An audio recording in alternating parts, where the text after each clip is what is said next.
perdón, no Elisheva, Esther se siente muy terrible por su cuñado y dice algo muy genial que me recuerda ahorita a otra película que trata también sobre el delirio.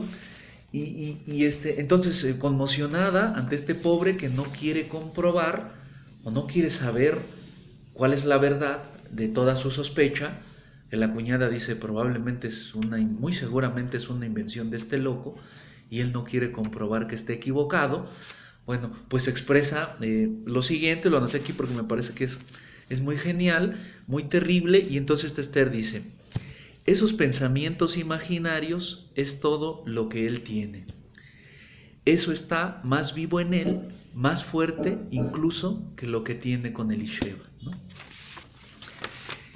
Y con eso cierra la novela, ¿no? Con esta sentencia donde Esther lo que parece sugerirnos es que la riqueza de este loco, la riqueza de este celoso, es precisamente ese delirio tan hilarante, tan genial, que de alguna manera sostiene su vida, o ha sostenido su vida, los últimos 10 años, ¿no? ¿Por qué decía hace unos momentos que me remite a otra película que trata sobre el delirio, que creo que ya les comenté alguna vez en clase, y que es esta de Hombre mirando al sudeste, de Eliseo Subiela, ¿no?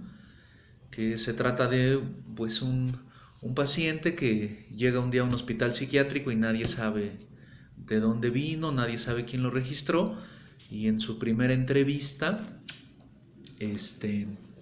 él, bueno, dice algo que le comunica a los doctores pues que está en un buen lugar, ¿no? En un psiquiátrico, porque él le dice: yo no soy humano, me llamo Dantes, creo, Dantes o Ramsés, no me acuerdo, creo que sí es Dantes, y vengo de otro planeta, de Marte, y tengo una misión aquí en la Tierra: estudiar el cerebro de los hombres, estudiar ese misterio que hay en su cerebro, para poder librarlo de todo este instinto de destrucción y de guerra que está acabando con el mundo, ¿no? Y entonces los psiquiatras dicen: bueno, pues está loco, pero qué bonito delirio, ¿no? Que cree que va a salvar a la humanidad. Pues ahí denle una cama, aunque no sabemos quién es, ahí luego investigamos. Y entonces la particularidad que tiene este Dantes es que todas las tardes a la misma hora se coloca en el patio mirando en esta dirección que le da título a la película, y cuando uno de los doctores que llevan más tiempo en el hospital se le acerca, bueno, le da curiosidad, ¿no? Saber, pues, este loquito que anda haciendo ahí parado. Dantes le contesta la pregunta de qué hace ahí. Dice: es que yo todos los días a esta hora recibo información de Marte para poder cumplir mi misión, ¿no? Y entonces al médico, bueno, hay ahí como un clic entre ellos, le parece muy agradable el delirio de Dantes, y le dice: muy interesante, dice, pues a ver si luego me platicas, ¿no? ¿Cómo piensas tú salvar a la humanidad con la información que te dan los marcianos?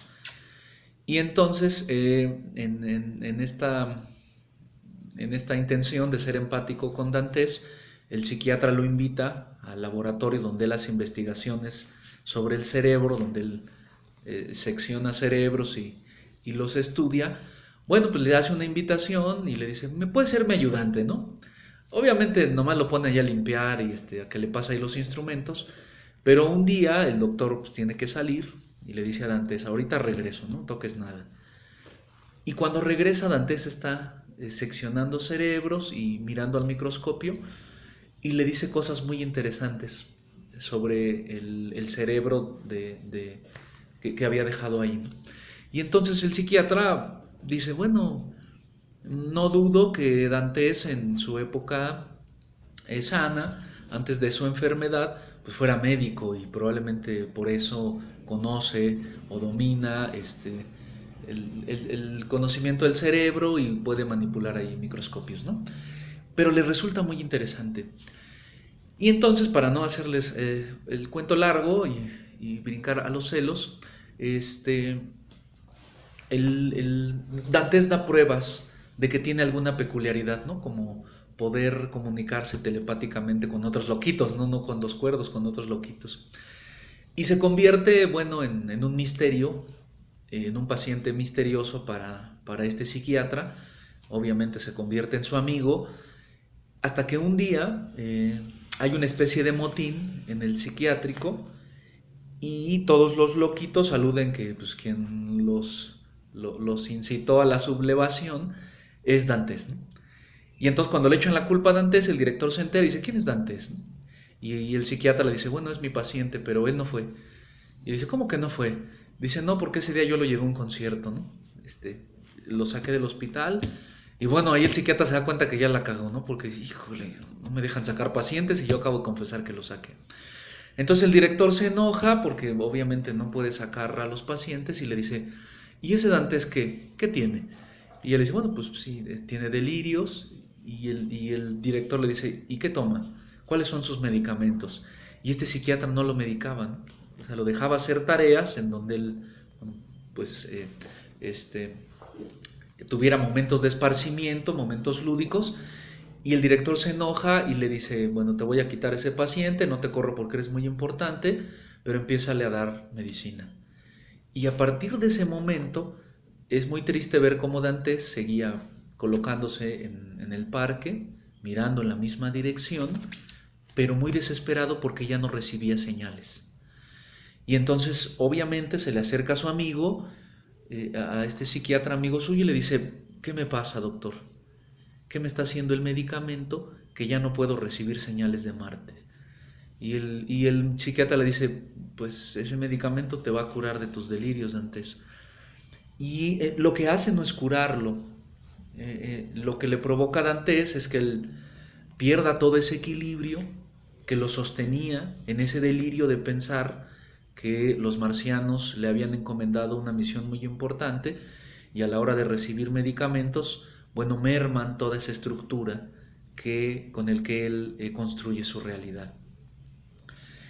Y la forma en que termina esta película tiene un nexo fuerte, un nexo muy claro con el fin de la novela de Delirio, porque el doctor dice algo parecido a lo que la cuñada Esther dice de Saúl. Y dice, una vez que muere Dantes, fíjense qué terrible, o sea, no solo merma su salud, sino que se muere. Le dice, bueno, lo único que he comprobado con el caso de Dantes, el caso más asombroso que he tenido en toda mi vida de psiquiatra, es que el hombre sin su locura no es nada, porque esa locura que sostenía Dantes, cuando el medicamento se la interrumpe, pues acaba completamente con la existencia de Dantes, ¿no? Y uno diría, pero ¿cómo? Pues estaban loquitos, ¿no? También acá este celoso delirante, como que el sostén de su mundo depende de una cosa que a todas leguas es algo patológico. Y bueno, fui hace poco a una conferencia que precisamente era este aniversario que les digo del texto de Duelo y Melancolía de Freud, y una psiquiatra decía, una psicoanalista, perdón, que también es psiquiatra, decía que el delirio es un intento de cura, que es lo más que puede hacer el sujeto para sostenerse con un hilo a veces de la realidad, y que quitarles ese sostén de una manera pues inapropiada, de una manera digamos ignorante, era muy peligroso. Y cuenta ella el caso de un paciente que se parece mucho a lo que le sucede a Dantes, que había llegado al hospital psiquiátrico de Fray Bernardino, ese hospital famoso, diciendo que el gobierno le había insertado un chip en la muela, y que el gobierno lo quería matar, y que tarde o temprano, que lo tuvieran ahí internado, el ejército iba a venir y lo iban a matar en su habitación, ¿no? Entonces, bueno, pues uno dice, pues sí está loquito, ¿no? Este sujeto. Y la doctora, la ponente de esta charla que les menciono, decía, bueno, y uno de los psiquiatras que estaba a cargo de él, al hacerle una revisión se da cuenta que el paciente tiene una muela picada, y dice, bueno, a ver, pues se la tengo que sacar porque está picada. y resulta que es la muela donde dice que tiene el chip. Entonces le voy a decir al paciente que le vamos a quitar la muela donde tiene el chip. Así ya no van a saber dónde está, el gobierno no sabrá dónde está y el ejército no va a venir a buscarlo y a matarlo. Y uno diría, pues suena razonable, a lo mejor y se cura, ¿no? Pues si dice que tiene un chip y se lo quitas, le curas media locura, ¿no? Y resulta que no, lo terrible fue que el psiquiatra, bueno, lo manda ahí con el dentista del hospital, le sacan la muela y en ese momento en que el paciente se da cuenta que ya no tiene la muela con el chip, entra en estado de catatonia, ¿no? Queda completamente paralizado y decía la doctora, y pues así sigue. En realidad lo perdimos más, ¿no? El delirio que él tenía en realidad era lo que estructuraba su realidad, como en el caso de Dantes y como en el caso de este celoso delirante que es Saúl de la novela de David Grossman, ¿no? Y bueno, saliendo entonces ya del terreno de la literatura, me gustaría que pues tratáramos de dar un sentido apoyados en algunas cosas del psicoanálisis respecto a este personaje, Saúl, muy interesante la novela, ¿no? Y bueno, hay un texto, creo que ya lo mencioné, de Freud que se llama sobre algunos mecanismos neuróticos en los celos, la paranoia y la homosexualidad, donde, bueno, es un texto pequeñito, es un texto muy claro, ya ven, Freud es un gran expositor, me gustaría que también lo revisaran, está libre allí en internet, y bueno, ahí Freud nos platica sobre los celos, ¿no? Nos dice que hay 3 tipos de celos: los celos naturales, los celos proyectivos y, digamos, el caso extremo, que puede incluir a los dos características de los dos anteriores, los celos delirantes, ¿no? Y bueno, Freud nos decía, bueno, son necesarios en algún momento los celos en la formación del niño, porque esos ataques, esos episodios de hostilidad hacia otro, hacia un hermano o hacia otro niño, que amenazan con robarnos el amor de nuestro objeto querido que es nuestra madre, son muy importantes, porque es así como comenzamos a distinguirnos y a separarnos del otro.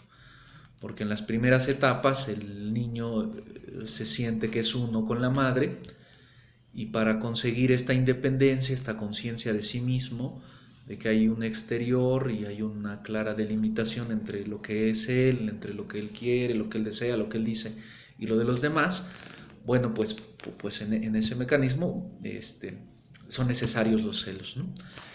Y bueno, él decía, pues los celos, estos naturales, pues podemos darles como características, bueno, pues es una especie de dolor por la pérdida del objeto amado, por supuesto, una hostilidad, una agresión hacia ese que nosotros reconocemos como nuestro rival. Y lo importante es que decía que hay también un componente bisexual, que hay una mujer amada a la que creemos perder, en el caso de los hombres, un rival al que queremos matar, pero un tercero que es el mismo rival, pero hacia el cual sentimos nosotros un deseo inconsciente o un deseo reprimido, ¿no? Que obviamente ese componente, bueno, se manifiesta de manera más clara en los otros 2 tipos de celos, en los celos proyectivos y en los celos delirantes, ¿no? Que los celos proyectivos pues son aquellos, nos dice Freud, donde en realidad el impulso y el deseo de la infidelidad reside en nosotros. Obviamente sentimos culpa por saber que somos los que queremos traicionar y lo reprimimos, y entonces esa materia reprimida, ese impulso de infidelidad, se lo atribuimos al otro y le decimos a la novia: a mí se me hace que tú tienes ganas de serme infiel, ¿no? Porque andas muy sospechosa, ¿no? Cuando en realidad los que tenemos ese deseo y los que andamos sospechosos quizás somos nosotros, pero no queremos aceptarlo. Y es un poco lo que se observa en el caso de la novela de David Grossman, porque vemos que hay una proyección del inconsciente de él en el inconsciente de ella, ¿no? Esos gestos, esa forma de acariciar, ese otro lenguaje que él cree encontrar de manera muy sutil en su esposa, en realidad es un reflejo de sus propios deseos, ¿no? Y diría Freud, de sus propios deseos homosexuales por ese otro, al que en efecto está constituido como un objeto libidinal, porque dense cuenta que todas las características positivas que él no tiene se los atribuye al otro. Cuando yo terminé de leer la novela me hacía esta pregunta: